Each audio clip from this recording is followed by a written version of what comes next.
গত 6ই অক্টোবর শান্তিপল্লী পুজো সমিতির কারোর সম্মান অনুষ্ঠানটি অনুষ্ঠিত হয়। মহালয়া দিনে শান্তিপল্লী পুজো সমিতিতে এক ঝাঁক বলিউড টলিউডের অভিনেতা অভিনেত্রীদের আমন্ত্রণে তাদের পুজোর উদ্বোধন অনুষ্ঠানটি অনুষ্ঠিত হয়। সেদিন এর উদ্বোধন অনুষ্ঠানটিতে উপস্থিত ছিলেন বলিউডের ভাগ্যশ্রী, রাইমা সেন, রিমি সেন, টলিউডের দেব, সিজিত মুখার্জি ও ক্রিকেট প্লেয়ার জান্টি রোড সহ বিশিষ্ট ব্যক্তিবর্গরা। তাদের এই পুজোয় এবারে ৮৬তম বর্ষ পদার্পণ করলো। তাদের এবারের ভাবনা বাংলার মাটি, বাংলার মা। লক্ষ্মীর ঘর থেকে শুরু করে গামছা ও কাপড় ব্যবহার করা হয়েছে প্যান্ডেলে। এবারে তাদের প্রতিমা তৈরি করেছেন স্বনামধন্য প্রতিমা শিল্পী ভাস্কর প্রদীপ রুদ্রপাল। মণ্ডপ সজ্জায় মেদিনীপুরের প্রধান ডেকোরেটর, আলোকসজ্জায় চন্দননগরের এসবি ইলেকট্রিক। এবারে তাদের বিভিন্ন চ্যানেলের বিচারে সেরা প্রতিমা, সেরা পরিবেশ, সেরা ভাবনা ও সেরা প্যান্ডেলে স্বীকৃতি পায়। India news daily hunt, Kolkata news TV 19 ও কলকাতা নিউজ হিন্দি সমাচার বার্তা থেকে শারদ সম্মান পায়। তারই বিস্তারিত দেখুন আমাদের সংবাদ মাধ্যমে।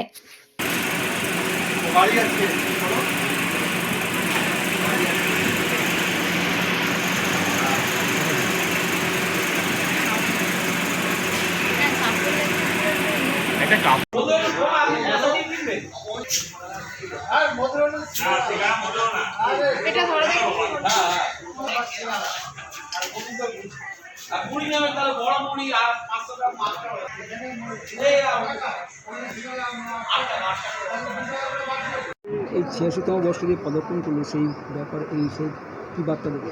আচ্ছা, যাই হোক, সবার প্রথমেই আপনাদের ধন্যবাদ, আপনারা এসছেন এত দূর থেকে।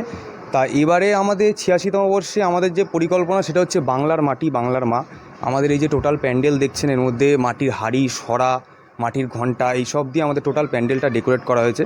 আর এই যে আমাদের মায়ের দেখছেন, মায়ের মুখ বানিয়েছেন ভাস্কর প্রদীপ রুদ্র পাল, ঠিক আছে, তিনি এই মায়ের মুখটা বানিয়েছেন। আর এই যে টোটাল মাটির যে ডেকোরেশন দেখছেন, এটা হচ্ছে আমাদের পূর্ব মেদিনীপুরের প্রধান ডেকোরেটার্স। এরা এই পুরো প্যান্ডেলটা বানিয়েছে, খুব সুন্দর কাজ, সবাই আসুন দেখুন। বাইরে খুব ভালো লাইটিং করা আছে। আমাদের ইয়েতে লাইটিংটা দিয়েছে হচ্ছে চন্দননগরের লাইটার, ওরা যাই হোক হোয়াটএভার এসবি ইলেকট্রিক, ওরা লাইটটা দিয়েছে। তা সবাইকেই বলবো আসুন, আপনারা এসে দেখুন, আশা করছি ভালো লাগবে। আসুন, এটুকুই, আর কিছু না। ধন্যবাদ। আমরা শান্তিপল্লী পুজো সমিতির তরফ থেকে প্রথমেই তো আপনাদেরকে সবাইকে যে এই যে ওয়েদারের মধ্যে আসার জন্য ধন্যবাদ জানাচ্ছি।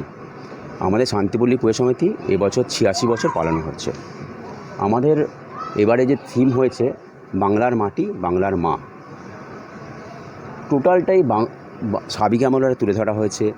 মাটির যেমন ওখানে আছে মাটির সরা আছে, মাটির হাঁড়ি আছে, মাটির ছোট ছোট কলসি আছে, মাটির ঘণ্টা আছে, এবং এই থিমের সঙ্গে মায়ের রূপও ওরকমভাবে তৈরি করা হয়েছে। এরপরে ওর সেম টিম আমাদের এবারে লাইটের চমক দেওয়া হয়েছে, সুন্দর লাইট করা হয়েছে। আমরা চাইছি যে শান্তিপল্লীর তরফ থেকে আমাদের বাংলাকে, বাংলার পুজোকে পৃথিবীর প্রথম স্থানে আনতে চাইছি। আমাদের শান্তিপল্লী পুজোর তরফ থেকে বলা হচ্ছে যে এই সারা বাংলায়, সারা পৃথিবীতে, সারা জগতে যেন শান্তির বিরাজ করুক, এটাই আমাদের। আর আমাদের সঙ্গে উপস্থিত আছেন আমাদের মানে সংস্থারই অনেক বয়োজ্যেষ্ঠ, সবাইকে আমাদের আহ্বান করে রাখেন দুই দাদা। যে শান্তিপল্লী ৮৬তম বর্ষের পদার্পণ এই হিসাবে কি মেম্বারে কী বার্তা দেবে? আমি সবাইকে এটাই বলবো, আমাদের এবার থিম মা, বাংলার মা, বাংলার মাটি, বাংলার মা। এই থিমটা যেন সবাই এসে দেখে, এবং এই থিমের মূল জিনিস হচ্ছে মাটি, যেটা আমাদের কলকাতা থেকে মূলত দেখাই যায় না। এবং আমি সবাইকে বলবো একবার এসে দেখতে। আমাদের থিমের যে পুজোর কাজে ব্যবহৃত হয়েছে মাটির সরা, মাটির গ্লাস, এবং আমাদের যে বাইরে যে পুতুল করা রয়েছে এবং মাটির যে ঘণ্টা রয়েছে, এইগুলো হচ্ছে আমাদের প্যান্ডেলের মূল কারুকার্যিতা। এবং আমাদের যে প্রতিমা রয়েছে, প্রতিমার সাজ সব কিছু দিয়েছে শ্রী ভাস্কর রুদ্র পাল। এবং আমাদের যে লাইটিং রয়েছে, এটা ডেকোরেশন করেছে হচ্ছে পুরোটাই চন্দননগর। আর আমাদের যে প্যান্ডেলের যে পুরো কার্যকারিতা, যেটা মাটির ওপরে থিম করে বেস করে করা হয়েছে, এটা করেছে আমাদের মেদিনীপুরের, পূর্ব মেদিনীপুরের প্রধান ডেকোরেটর।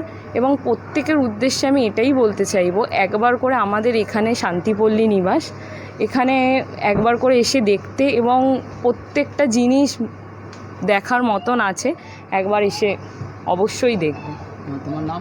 সুজাতা ঘোষ। এই ক্লাবে এইটা আমাদের এখানটা হচ্ছে শান্তি নিবাস পুজো সমিতি, শান্তিপল্লী পুজো সমিতি মেম্বার। ক্লাবের মেম্বার আমি একজন। এইবারে যে ভাবনা হলো প্রত্যেকবার মতো, এইবার ভাবনাটা কিসের উপরে এসে?